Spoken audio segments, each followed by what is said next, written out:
কাল থেকে এসএসসি পরীক্ষা শুরু। আমরা তিনজন স্কুলে পরীক্ষা দিতে যাব, তাই আমরা একটি রিক্সা দেখলাম।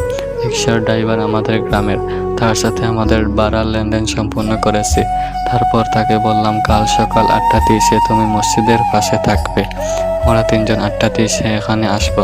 তারপর প্রথম পরীক্ষার দিন আমি 8:30 মসজিদের পাশে এসেছি।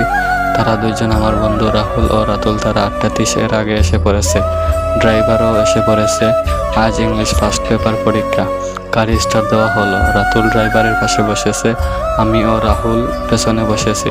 তারপর রাহুল বলল, পরীক্ষার প্রস্তুতি কেমন? আমি বললাম, বেশ ভালো না, রিয়াল মাদ্রিদের মতো অবস্থা। আমি তাকে বললাম, তোর প্রস্তুতি কেমন? রাহুল বলল, আমি কাল রাত 10টায় ঘুমিয়ে পড়ি, সকালে 5টায় উঠে পড়তে বসবো ভাবলাম, তাই অ্যালার্ম সেট করে বসি। সকাল 7:30 হয়ে গেছে, অ্যালার্ম বাজে না। অ্যালার্ম 5টা PM দিয়ে ফেলেছে।